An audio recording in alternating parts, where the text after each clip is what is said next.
So we've got a Sound City 30 Mark 6. This is a reissue Sound City. It's not one of the ones from the 60s. I think these were made around about 2008ish, somewhere around there. Somebody tell me different in the comments if I'm wrong. It's in for a bit of a check-up. Nothing major, just check the parts, tube sockets, usual deal. So if we just swing it back a bit, we'll walk it away from the camera like that a bit, pull the camera back. You can see that the controls, and it's really heavy this amp, you see the controls there. So we've got a single channel amp, sorry, a dual channel amp, single input, clean volume, overdrive gain, overdrive level, treble, middle and bass, and a reverb, and we've got a standby switch. Let me just put it back down.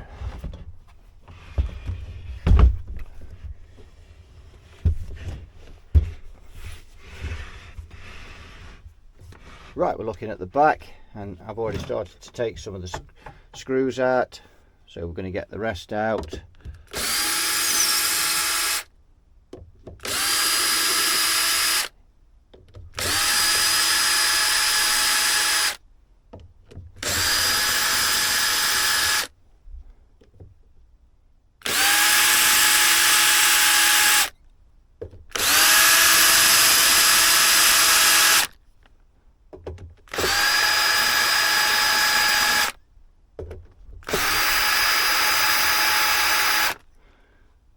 They didn't mean that falling off, did they?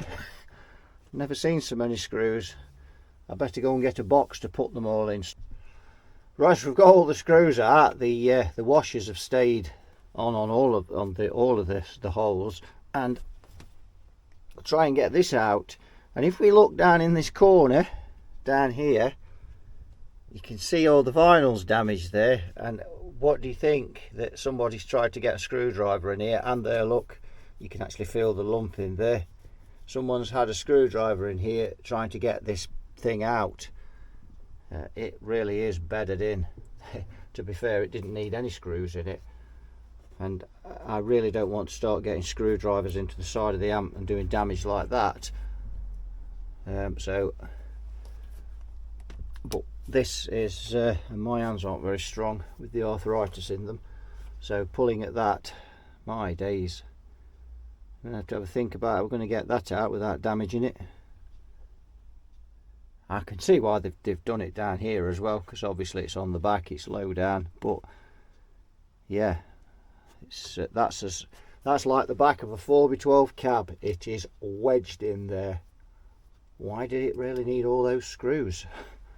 4 would have been enough, and a couple up here, probably to stop it vibrating, but who knows. Right. This back is on solid, and it's going to be very difficult to get this back off without damaging it, but I've come up with a bit of an idea that might work. Might not, depends on how this chassis is mounted in this board.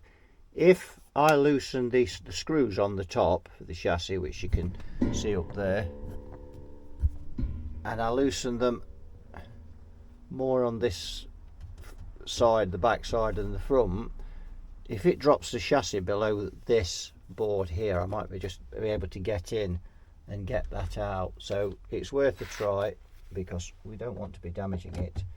I think someone's tried to get in here and failed. I don't think anybody's got inside it. What makes me think that is that reverb tank, but there's no evidence this has been out before. It just looks like there's been an attempt. So is that, and that's actually out now, so that must be sat. That's solid as well. Even taking the screws out of this side, even the chassis won't move. It's solid. My days. Let's just have a look at the front. Does the grill come out now? I don't think so. No. How are we going to get inside this? So the actual, this is in so tight, it's actually pinching the chassis and holding it in, because it's got no mounting screws now. Let's just take this one out, or at least loosen it. Oh, that is solid. You can actually hear it cracking as the weight's moving it. But it won't give. That is unbelievable.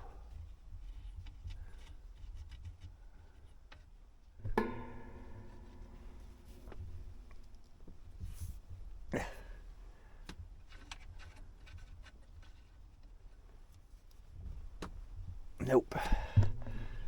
Great stuff. So the other what other option is there really to get this off? We can find some bigger screws to go in, screw them just into the back panel, and we could try and pull it off that way, but I don't even think that's going to work because this back panel is solid. It just won't move. Right, it took me about half an hour to get that back off, and almost a broken hand. So how I got that off, I got a really big screw in the bottom corner there and screwed it in till it was tight into the back, and got some larger grips on it and pulled it, and it suddenly gave way. But we're in anyway. My days, that was hard, but we haven't damaged it. That's the thing. And in fact, if you look actually there at the bottom, you can just pass that light, you can see it's just it obviously had just gone in a little bit and it's pulled a bit of that wood, but that's a hell of a lot better than doing this, what someone's done here, and making it worse. You know, you're getting screwdrivers in there, so it's difficult, but we've not damaged it. So apart from that, and you won't see that when the back's on, so you know, that's nothing. Not a problem, you won't see that. Right, so what we got in here, 12-inch driver, transformers, rather sizable, and odd tubes, I think. Now I think that in here, when I say odd tubes, these are, or this amp had 6L6s in it, or 5881s, but that is a 6L6 GC, or, and this one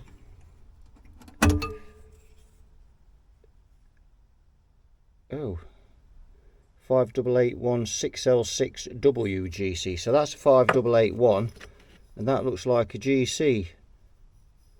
So in that case, they're odd. This 5881, as far as I know, has a dissipation of 23 watts, if I remember, and this one has a dissipation of 30.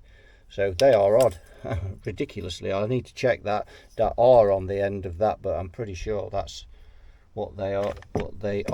That's a pun, isn't it? R. Now I'm going to have a look at this reverb tank. I'll try and get this light in here with that, because I'm having to, because it's obviously can't get much light inside the guitar amp. We're going to have this reverb tank out and just have a look if the springs have come off, because it sounds rather awful. You probably can't see very much in there, can you, because there's no light. So no wonder this amp doesn't sound very good. It does sound a bit weedy and a little bit when I plugged it in, and a bit toppy and not. So I mean, if the tubes are odd like that, for starters, so that's a problem. Because if there's 7 watts dissipation between those, we can't leave those in. Mismatched is not the word.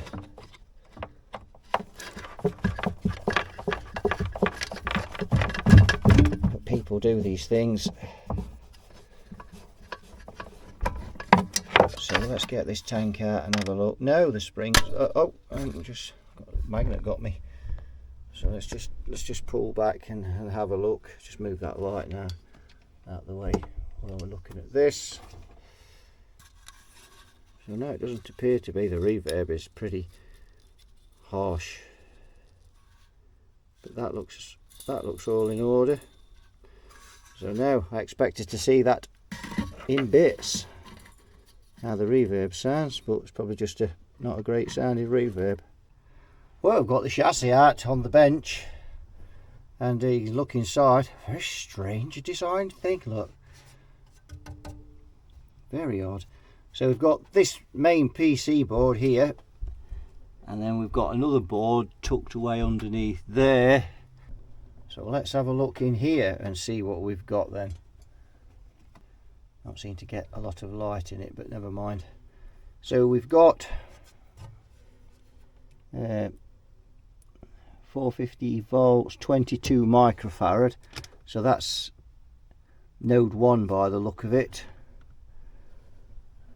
And then it's got, I would imagine they're 10s then, or 16 or something like that. No, they're 22 as well. And then we've got 2 more down here, which are those 22s. So all the smoothing is 22 microfarad all the way through. Would have thought they'd have put a 47 on there, but is that a bit bulged? Borderline. Don't know. Feels a bit bulgy, that does.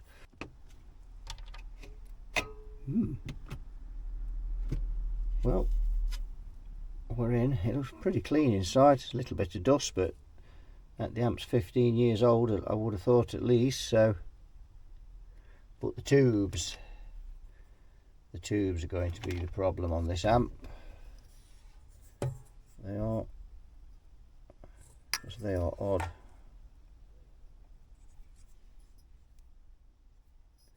I think that this one is the original tube, not this one. This is a Softec, this 5881, and that is a Chinese tube, and this is a Chinese amp. And I seem to think I've seen these tubes before in Chinese amplifiers of this era. So it's fixed bias. We've got an adjuster there. Probably can't see that, but just steadily go down. You can see a bias trim pot there. It says bias on it, so that's why we know it's bias. Otherwise we'd be speculating, and we don't like to speculate.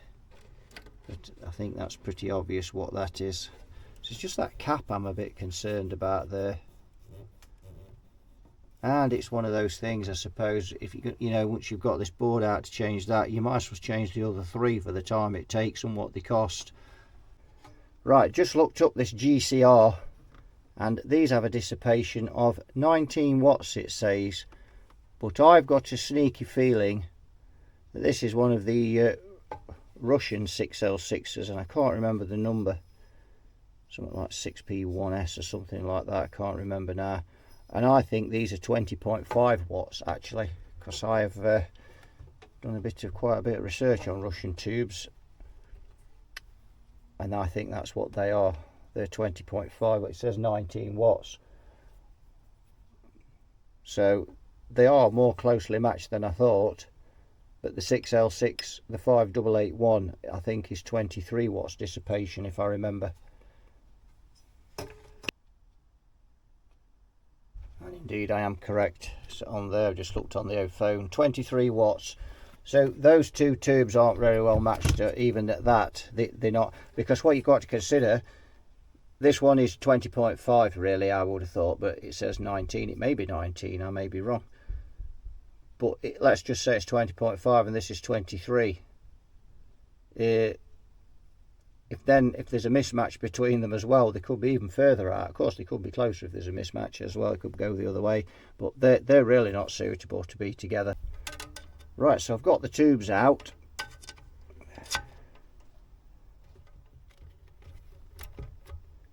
So I'm just going to see what HT voltage we've got. We've got the preamp tubes in, of course, or the preamp tube. There's only one. 380 volts with no tubes in, 379. Is that the plate? There'll be no difference because there's no current draw on it.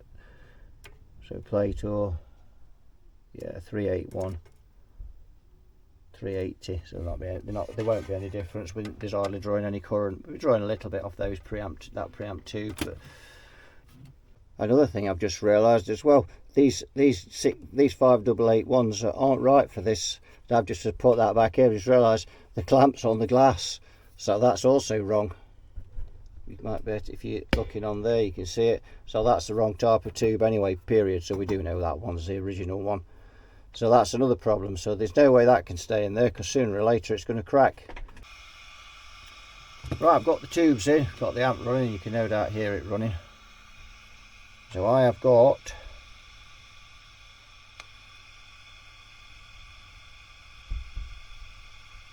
about 357 volts on the plate, 355 on the screen. It's got, oh look here, oh, dry joint, double divergence as I like to call it.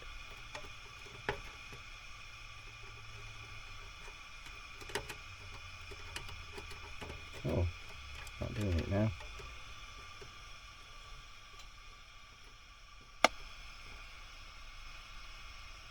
Yep.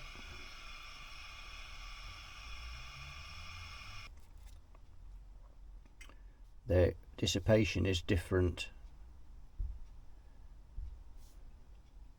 So let's just check these controls and see if they are a bit dusty. I think the reverb control seems okay. Bass control, mid.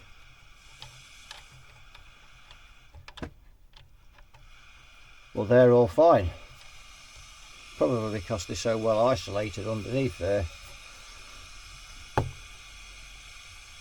So the other thing I'm concerned about is this cap. It's just a little bit bulgy on top. So this cap, a set of tubes, we've got to take the board out, so we might as well change the other three if we're going to do that. There's no point leaving those in, is there? If once you've got the board out, it's you know, it's not a big job to change those. So I think that's where we need to be with this amps. But to say there's only 22 microfarad on that first node, it's very quiet.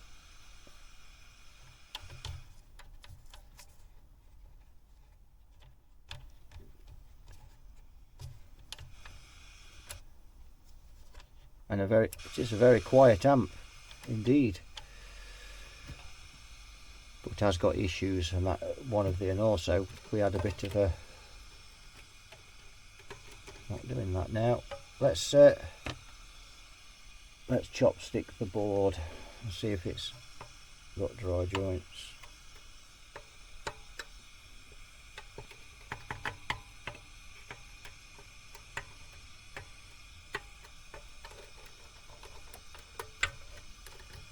Don't know then. Don't know. It went off. It just went off for a second when I moved that back to test.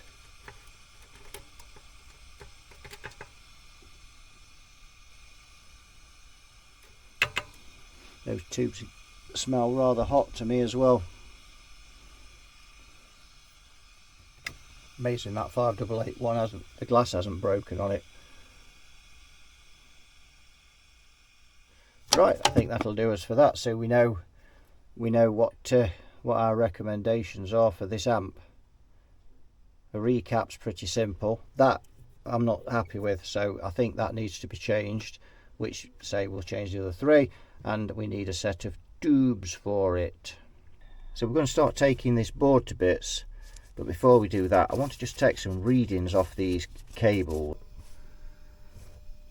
Right, so if we look down in there, you probably can't see in there, I don't know, if we move that, you can see here we've got three wires coming out. This is the primary, on the primary side of the transformer.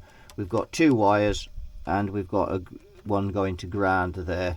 So I think from that we can deduce that this only has a 230 tapping, so we can't change that anyway. So if we can't change it, we can't change it. That's it. It'll run, just, you know, the tubes will just have a bit too much voltage on the filaments, but we can monitor that later. Let's just see what is kicking around on those filaments. So I've got this on the variac, and I have got that at 240.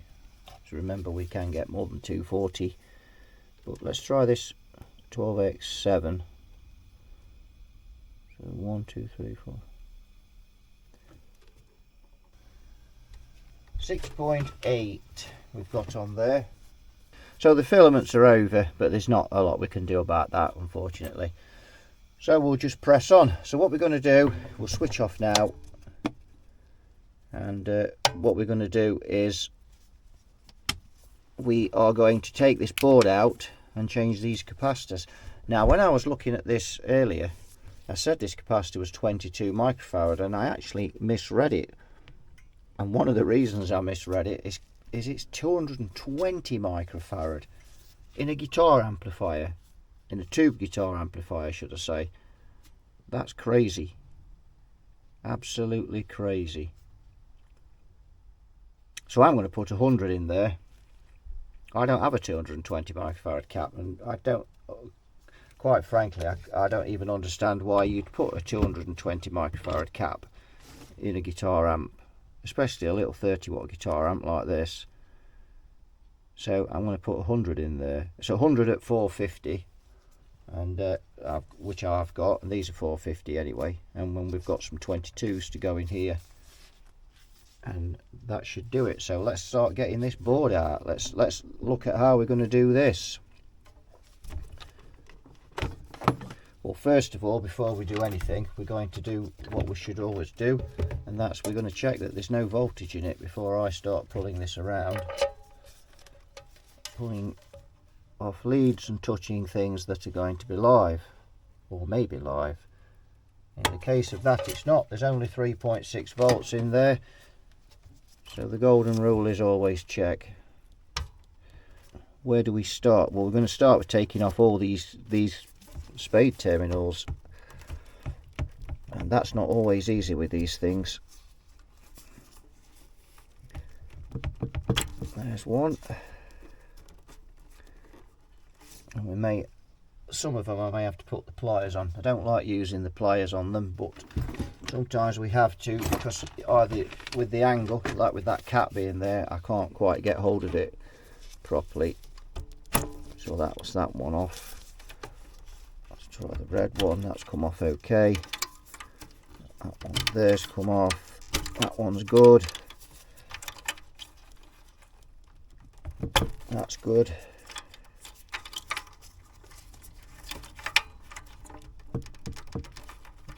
Good grief. That one. And grey. Actually, where are those two going? They're going to the switch. So I don't want to cut that tyre up if I don't have to, but I may have to, I don't know. So I can't get hold of that grey one because I can't get my finger around the other side to get on it. So that's that one. Use fingers on that one. Yep. There's a green one. Yep, just wow. And then these I can't get in get my hand in, so we're gonna have to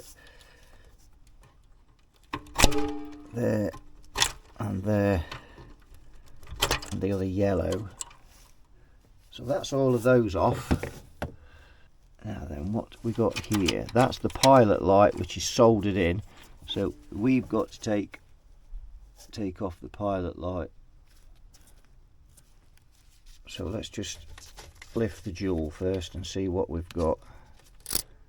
So will that go? That won't go back through, will it? Oh dear.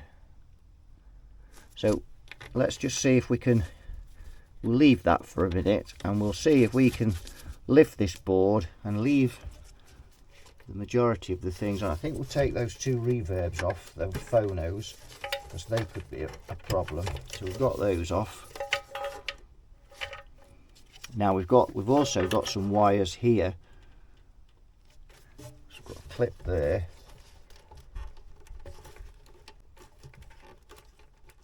There we go.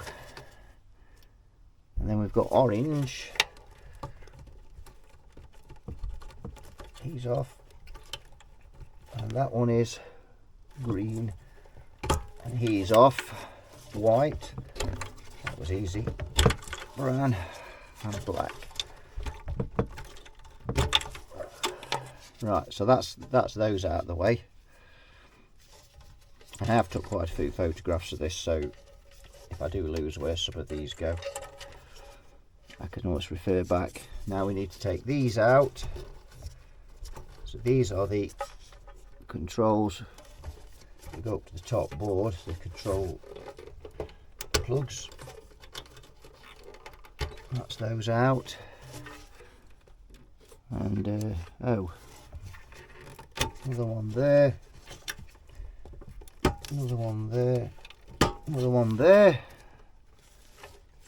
So now we think we've got everything out, so let's just do a bit of a fly past and check that we've removed everything. Yes, I think we have. So that means we're good to remove the screws. You see with this pilot light, it's got a bit of flex on it, so we may not need to remove that. It might be very awkward to remove that. I'm just trying to see what's underneath there. Yeah, it's got a nut on it, so that's going to be awkward to remove. So always try and find the right screwdriver for the screws, otherwise you just destroy the heads on them.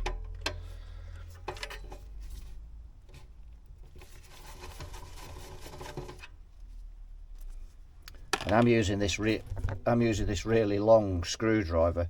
One of the reasons I use that is I can get some pressure down on it easier onto the screw to stop it destroying the head.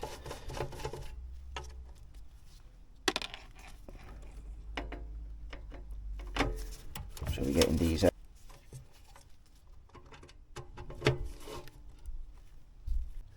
Right, we've got the board out, not too difficult, and we're just having a look at it. So there's the node 1, node 2, 3 and 4, I'm guessing.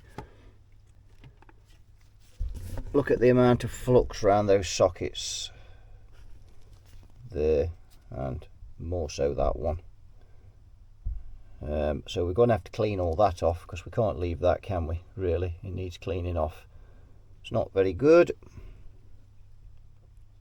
and the solder doesn't look very nice. It looks like that rather nasty unleaded variety to me, so we're going to have a look at that as well. So lift the board up, you can see where this cap is here. Whoops, you can if I just adjust the camera.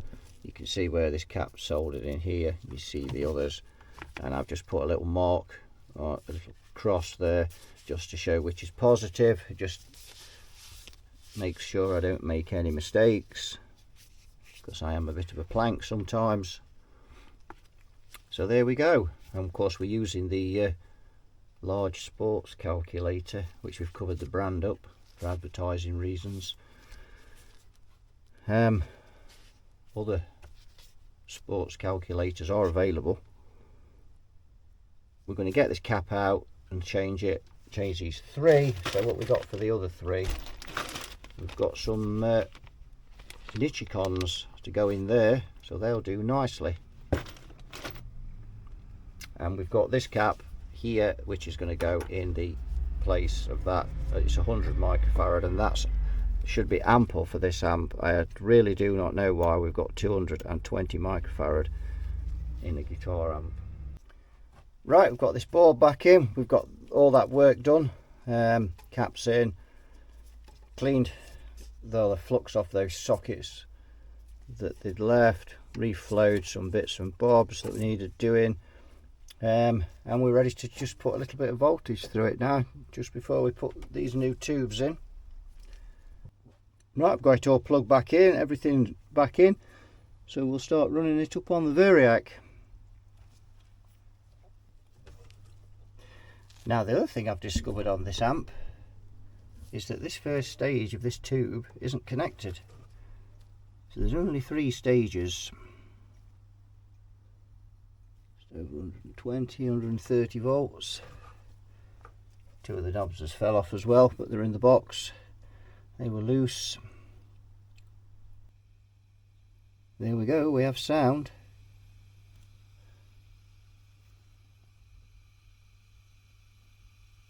up a bit more, it's about 180.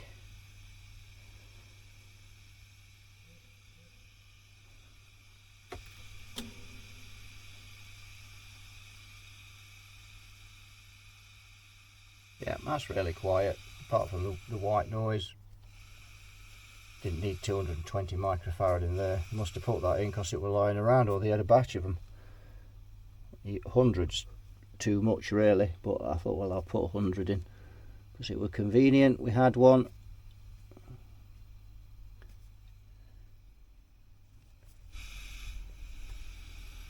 Yep.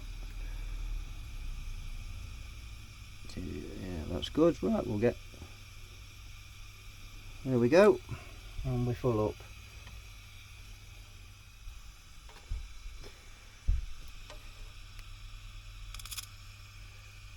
$375 on the plate.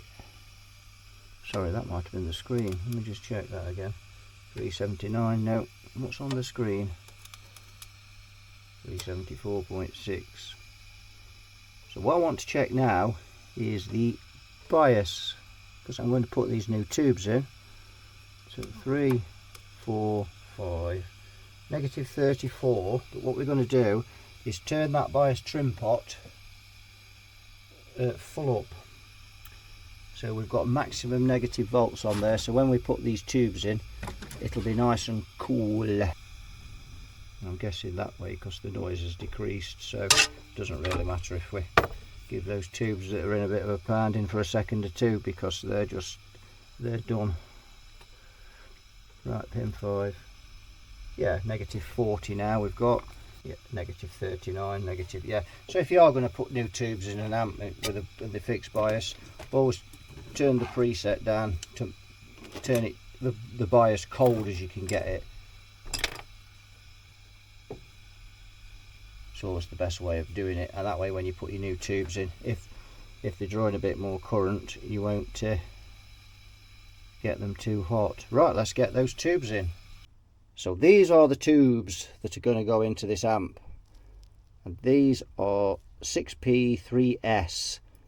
So the N on there stands for P and the C is S in Russian, and these were made in 1974, or this one was, and looks like 1274. But these are brand new reflectors made in the reflector factory. Right, let's get them in. We've got the readings on the transformer, the impedance on each side, and they're both 24 ohms. What a match.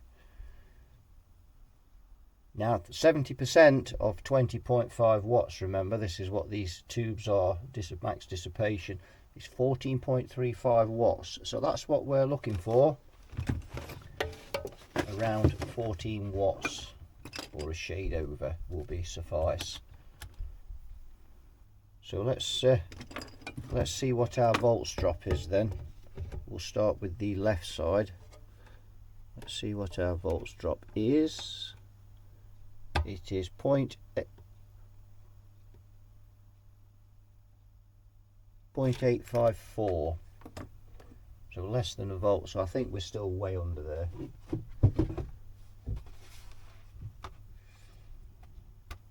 .854 divided by 24, that's 35 milliamps. So let's see the plate voltage. Now then, where are we? There we are. 388.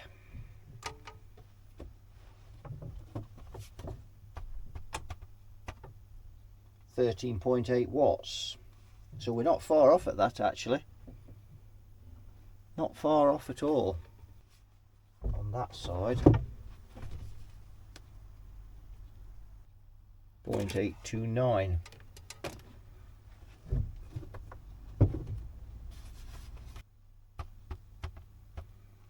.4. They're a good match.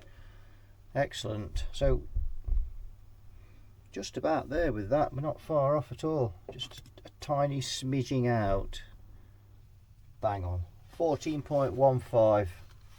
We'll call that a wrap. Yeah, 0.878, that 0.8, they're a virtual match. So that's fine with that. We could be happy with that. That's so that's the bias done and the new tubes in. Right, this amp's all done, all finished. We've got everything back together, we've biased it up, new tubes in it. It's ready to rock and roll. So we'll get it in its case and then we'll give it a test. Right, we've got the Sound City up and running. So we have a listen.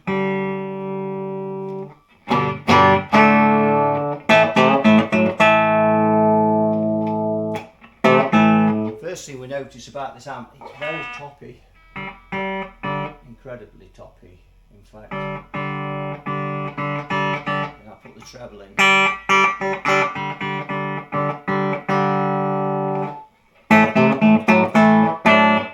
You need very little of it. If we use the mid,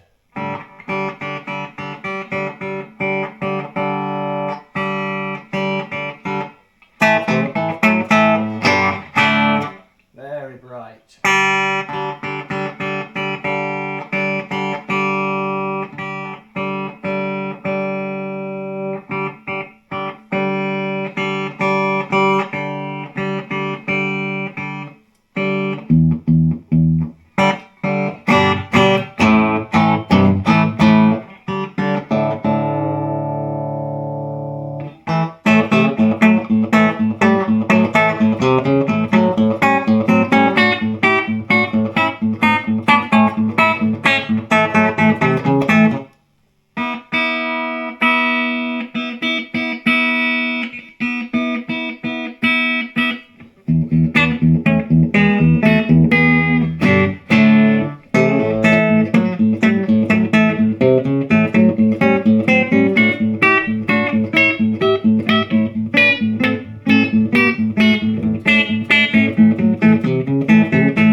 I think it could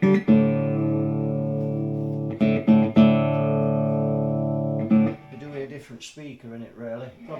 Probably be best with something like a greenback or something like that. That's, you know, not as bright.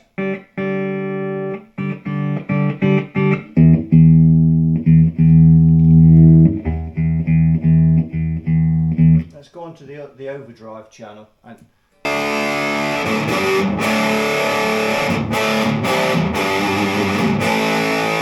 I must admit, I never use my tone control on the guitar, but in this instance I've had to. You know, all the trebles on.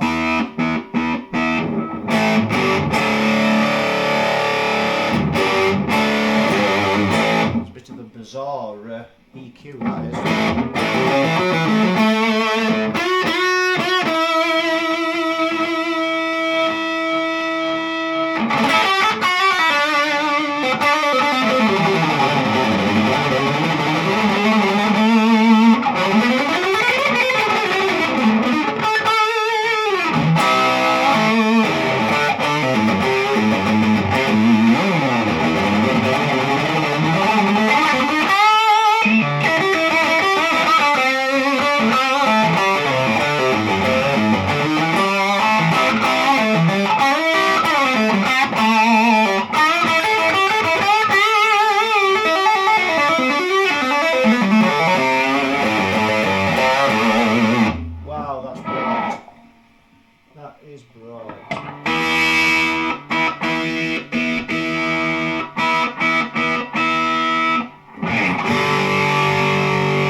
More about half of my tone off on my guitar to get that right.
back onto the clean channel. But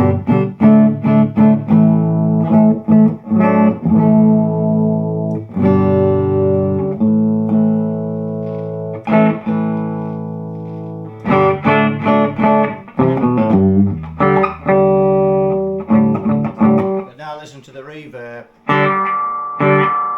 Bowing, bowing. That really is unpleasant reverb. It's a shame. That really is.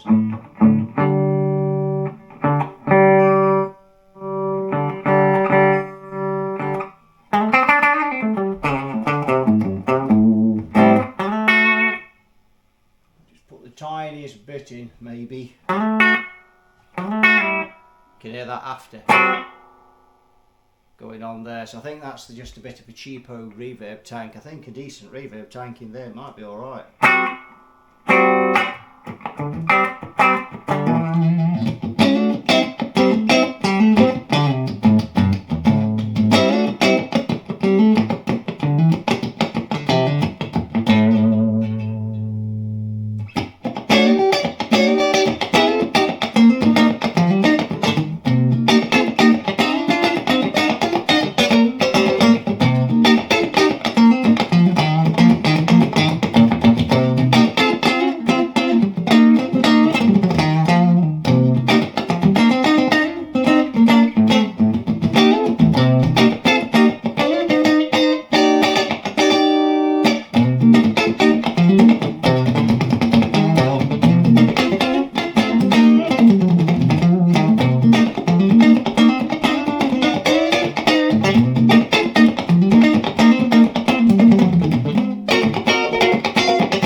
So there you have it, the Sound City 30 Mark 6 1x12 combo.